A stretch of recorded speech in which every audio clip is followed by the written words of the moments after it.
नमस्कार बच्चों, क्या हाल चाल है। तो आज की इस महत्वपूर्ण वीडियो में पास 15 प्रश्न और यह प्रश्न सीआरटी हिंदी 12वीं कक्षा सीआरटी की पुस्तक और 12वीं कक्षा की पुस्तक है, यह भी याद रखें। कुल 15 प्रश्न, पूर्ण प्रश्न आप जरूर दीजिएगा। उत्तर इनके अगर आपको पता है तो बढ़िया है, के उत्तरों के बारे में अगर आप जानते हैं तो ठीक है, नहीं तो पढ़ना आवश्यक है। केवीएस और बाकी हिंदी आवश्यक। हमारे पास पहले प्रश्न कविता के बारे में पूछा जा रहा है कि आत्म परिचय कविता है और ये कविता किसकी है। विकल्प आपके सामने है, उत्तर दीजिए।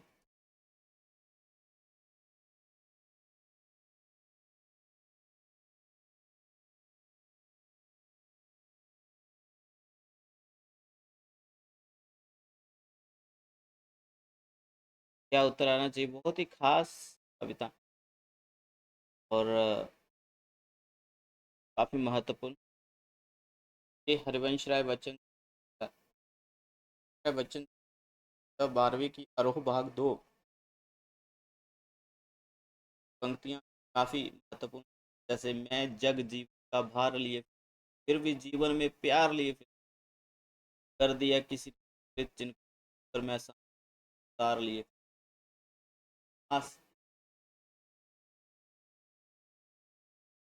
क्या है, चलिए आगे चलते हैं। अगले प्रश्न हमारे पास पतंग नामक कविता। आपने बताना है कि ये पतंग नामक कविता की कविता है। पतंग जो है, ये पतंगे बुकीट पतंग की बात नहीं हो रही, काइट की बात हो रही है। तो आसमान में बच्चे उड़ाते हैं। ये कभी होना चाहिए अशोक अशोक वाजपेयी, लक्ष्मीकांत वर्मा, अशोक धनवा या उमा शंकर जोशी। याद रखिएगा कि यहाँ आगे चलते हैं। हमारे पास प्रश्न का प्रश्न है, बादल राग नामक कविता किस बादल राग कविता किसकी है। ऑप्शन आपके सामने है, महादेवी, सुभद्रा, निराला या पंत। जी, बहुत खास पंक्तियों की भी बादल राग जो यह कविता प्रगतिवाद के अंतर्गत जाती है और इसके कुछ भाग भी हैं। जैसे कविता कम से कम 6 भाग में है, 6 टोटल भाग हैं जो आप याद रखिए। और जो क्रांति के प्रतीक हैं बादल राग, यानी बादलों की गड़गड़ाहट, रिधु, गरज गरज घन घोर, काग अमर अंबर में भर शोर, झर झर झर झर निर्झर गिर सर में सर तरु हैं। और जो निराला जी की बहुत खास पंक्ति कविता। तो आगे चलते हैं अगले प्रश्न पर, कवितावली किसकी रचना है। कवितावली किसकी रचना है यह आपने बताना है। और ख़ास तौर पर एमए का सिलेबस जिन बच्चों ने 2017 के बाद एमए की हुई है हिंदी की पंजाब यूनिवर्सिटी से, वहाँ कवितावली का भी खंड लगा है। तो ये यहाँ पर कवितावली किसकी रचना है, बिल्कुल दे रहे हैं। यह राम कवि तुलसीदास जी की रचना है। 7 इसके सर्ग हैं। तो आगे चलते हैं, खंड कह सकते हैं सर्गों को। कैमरे में बंद अपाहिज, कैमरे में बंद अपाहिज यह कविता किसकी है, जल्दी से उत्तर दीजिए। कैमरे में बंद अपाहिज।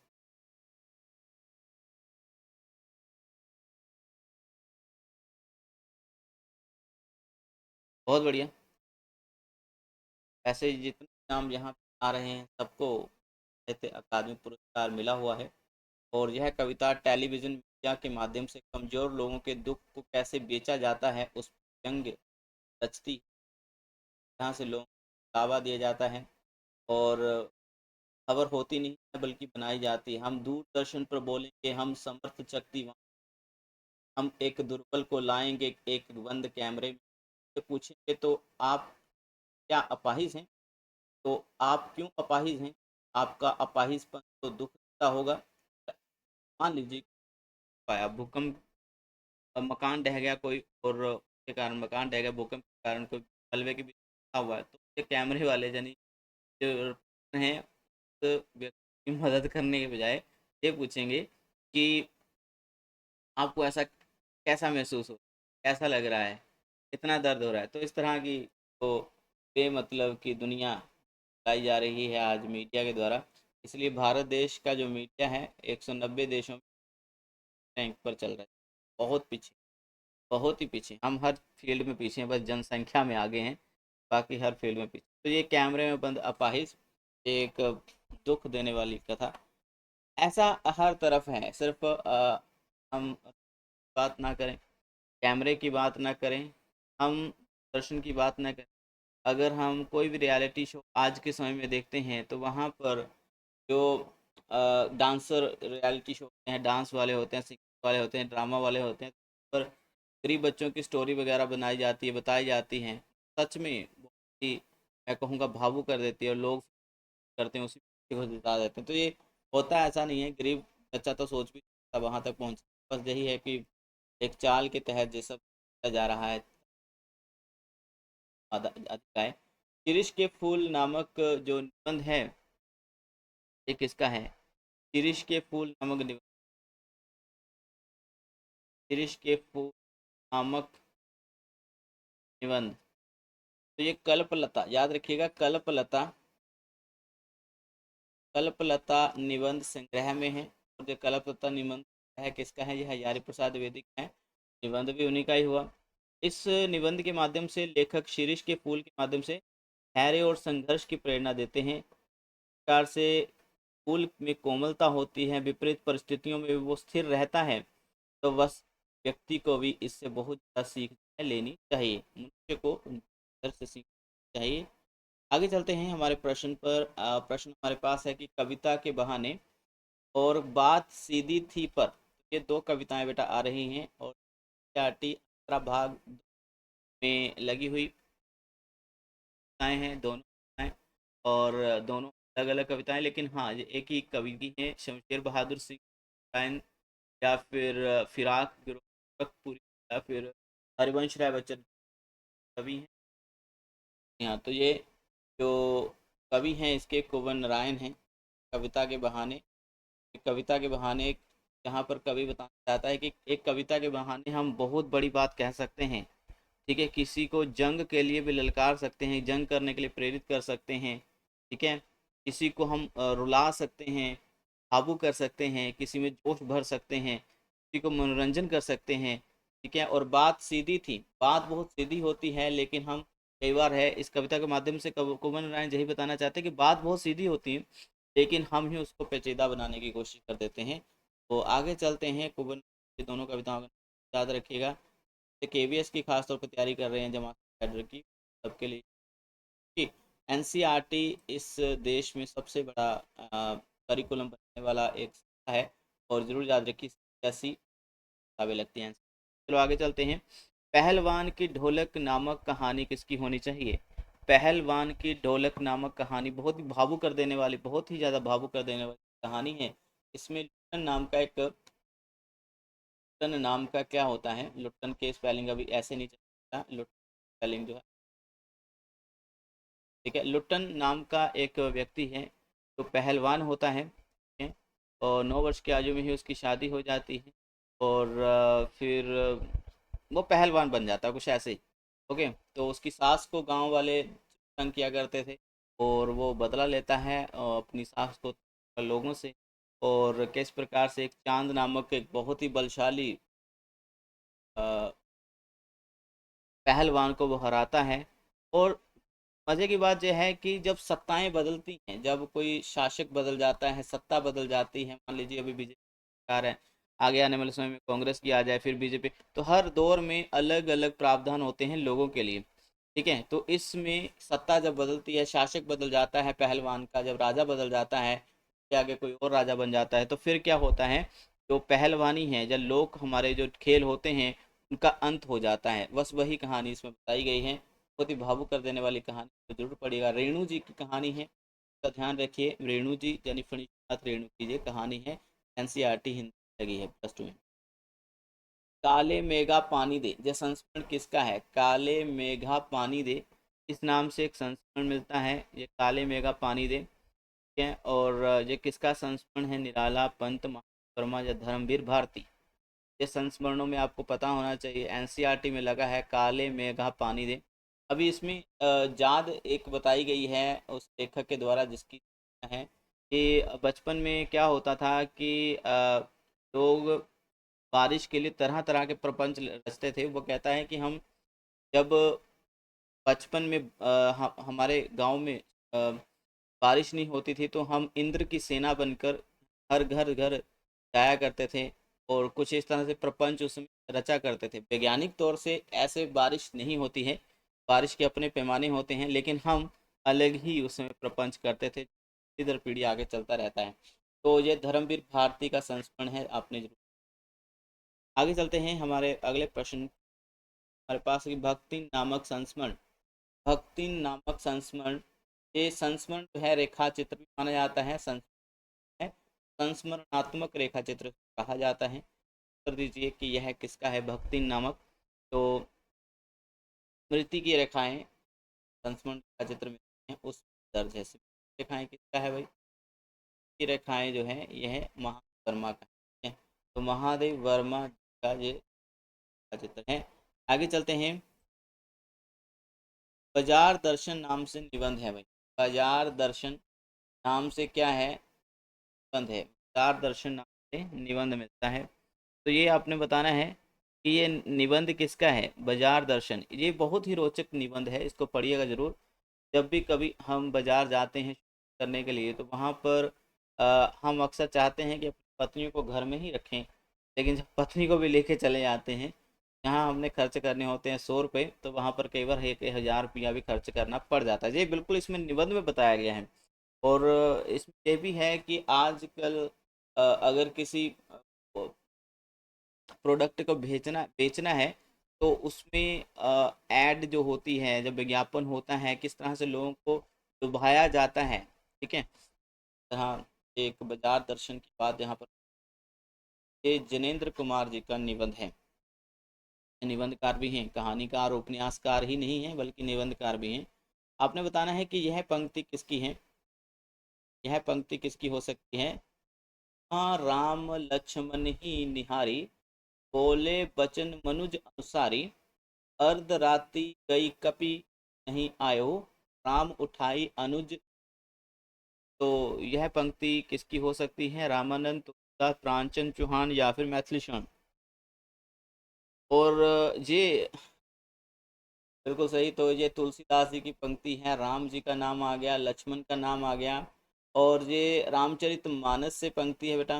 रामचरित मानस, ठीक है, रामचरित मानस के लंका कांड से पंक्ति है, जब युद्ध हो रहा होता है। ठीक है। और युद्ध में क्या है कि जो वाण है मेघनाथ का, वो लक्ष्मण को घायल कर जाता है। और उस समय की जो कथा है कि जो राम है वो लक्ष्मण को लगातार निहार रहे हैं, लक्ष्मण मूर्छा में हैं, और बोले बचन मनुज सारी। और जो राम है तो भगवान, लेकिन वो मनुष्य के अनुसार बिहेव कर रहे हैं। एक भगवान को मनुष्य के अनुसार व्यवहार करते हुए देखना लोगों को सच में अचंभे में डालता था। आगे कहा जा रहा है पंक्तियों में तुलसीदास के द्वारा कि अर्ध राति गई कपि नहीं आयो। क्या आपको पता है कि एक वो जड़ी बूटी लेने गए थे, संजीवनी बूटी लेने गए थे, कपि यानी कि हनुमान लेने गए थे, लेकिन वो अर्धरात्रि आधी रात हो गई, लेकिन हनुमान अभी तक संजीवनी लेकर नहीं आए हैं। राम उठाई अनुज पुर लायो। तो राम जो हैं अपने छोटे भाई को उठाकर अपनी छाती से लगा रहे हैं प्यार से, और विलाप कर रहे हैं। ये लक्ष्मण मूर्छा और राम जी का विलाप जो एक कविता है, ये रामचरितमानस के लंका कांड से ये कथन है बेटा। और ये कविता आपको एनसीईआरटी +2 क्लास में मिल जाएगा। ठीक है। ये महत्वपूर्ण पंक्ति है अरुण रस से बहुत बहुत। सूरदास की झोपड़ी नाम से एक कहानी ले लेते हैं, लेकिन वास्तव में एक ये, चलो बाद में बात करते हैं। लेकिन हाँ, ये रचना किसकी है? सूरदास की झोंपड़ी। मैंने एक प्रश्न पर बनाया है, तो मैंने भेद इसके नहीं खोलने हैं। तो सूरदास की झोंपड़ी नाम से कहानी मान लेते हैं फिलहाल। ये कहानी वास्तव में है नहीं, कहानी ही है एक तरह से। क्या बोलोगे? तो आप ही उलझन। लेकिन चलिए, आप चयन करिए इस प्रश्न का क्या उत्तर आना चाहिए। सूरदास की झोंपड़ी किस रचना है? विष्णु प्रभाकर, प्रेमचंद, पांडे बेचन या फिर अमृतलाल नागर। तो यहाँ पर उत्तर आना चाहिए प्रेमचंद। प्रेमचंद जी की यह रचना है और यह भी आरोह रचना जो है, पुस्तक जो है एक सप्लीमेंट्री तौर पर लगी हुई बड़ी रचना कह सकते हैं। सप्लीमेंट्री रचना मिलती हैं +2 में लगी ये भी। अभी यहाँ पर देखिए सूरदास की जो झोंपड़ी रचना है, इस नामक कथा, ये जो सूरदास की झोंपड़ी नामक कथा किस उपन्यास से संबंधित है? पूरा का पूरा उपन्यास नहीं है, एक छोटा सा अंश जो है इस उपन्यास का लगाया गया है और जो +2 की कक्षा में लगाया गया है और जो सूरदास की झोंपड़ी के नाम से लगाया गया है। ठीक है, तो अगर सूरदास किस उपन्यास का पात्र है आपको पता है, तब आपको फिर पता चल जाएगा कि किस उपन्यास से संबंधित। गोदान, परीक्षा गुरु, खंजन नयन या फिर रंगभूमि। अभी काफ़ी सारे बच्चे कहेंगे कि खंजन नयन होना चाहिए, खंजन नयन में सूरदास की कथा है। बिल्कुल नहीं। हाँ, खंजन नयन में सूरदास जो हैं वो कृष्ण कवि सूरदास की कथा, लेकिन जो सूरदास की झोंपड़ी वो नहीं है, बल्कि ये तो रंगभूमि जो उपन्यास है उसमें एक बिल्कुल सूरदास जैसा ही व्यक्ति है जो दृष्टिविहीन है, अंधा कह सकते हैं। अभी होता क्या है, यहाँ पर दो दो आते हैं, 3 पात्र आते हैं सूरदास के अतिरिक्त। एक है भैरव और एक है जगन्नाथ या जगधार, पता नहीं, मेरे ख्याल जगन्नाथ मान लेते हैं। एक है भैरव की पत्नी सुभागी। थोड़ा सा बता देता हूँ बेटा यहाँ पर होता क्या है खेल। ये जगन्नाथ जो है, इसको जगधार या जगन्नाथ कहा गया, ये आप क्लियर कर लेना। तो जगन्नाथ जो है ये भैरव की जो पत्नी है सुभागी, उसके ऊपर बुरी नज़र डालता है। क्या है? बुरी नज़र है इसकी। और सुभागी जो है काफ़ी स्नेह रखती है सूरदास के साथ और सूरदास को एक तरह से वो भाई मान लेती हैं, भाई मानती हैं, बहुत स्नेह रखती, क्योंकि वो अंधा है और किसी के भी प्रति किसी प्रकार का भी बैर विरोध उसके मन में नहीं होता है। वह हमेशा सबसे प्रेम करता है, इसी कारण सुभागी काफ़ी स्नेह रखती हैं। और जो जगन्नाथ है, इसको सूरदास पसंद नहीं है, कांटा मार देते हैं। ठीक है, लेकिन जो भैरव है ये सुभागी का पति है और जगन्नाथ जो है ये बुरी नज़र भी रखता है सुभागी पर। अभी होता क्या है कि जगन्नाथ जो है ये भैरव के कान भरता है कि तुम्हारी जो पत्नी है ये सूरदास की ओर आकर्षित है। ठीक है, और बहुत सारी बातें कान भर देता सूरदास के। ठीक है, और क्या करता है भैरव? सूरदास की झोंपड़ी को आग लगा देता गुस्से में, क्योंकि एक बार भैरव और भागी की बहुत भयंकर लड़ाई हो जाती है और सुभगी जो है, भागी जो है वह कहाँ छुप जाती है, जहाँ जाकर छुप जाती है सूरदास की झोंपड़ी में। और वहीं पर जब सूरदास की झोंपड़ी में वो जाकर छुप जाती है अपनी जान बचाने के लिए, तो भैरव बहुत गुस्से में आता है और एक दिन फिर सूरदास की झोंपड़ी को आग लगा देता है। लेकिन झोंपड़ी जलाने के बाद भी वो बहुत रोता है, ना ही है उसका घर जला दिया, लेकिन इसके बावजूद भी वो हैरों के खिलाफ एक शब्द नहीं बोलता है और वो अपनी एक औलाद मिठुआ जिसको वो कहता है, ठीक है, उसको कहता है कि चाहे मेरी झोंपड़ी कोई 100 बार जलाए, लेकिन फिर अपनी झोंपड़ी का पुनर्निर्माण जरूर करूंगा। तो कहने का तात्पर्य यही है कि उसके मन में किसी के प्रति भी बैर विरोध नहीं है और वह पुनर्निर्माण में विश्वास रखता है। आगे चलते हैं, हमारे पास अंतिम प्रश्न है। उस कोहर की माटी, कोहर की माटी, यह आत्मकथा का अंश है। ये किस आत्मकथा का अंश है? मुझे स्पेलिंग थोड़ी देख लेता हूँ, आप लोग तब तक का उत्तर दीजिए। किस उपन्यास, सॉरी, किस आत्मकथा का ये अंश? नंगा तलाई का गांव, आज के अतीत, चेहरे अनेक या अपनी खबर है आत्मकथा का?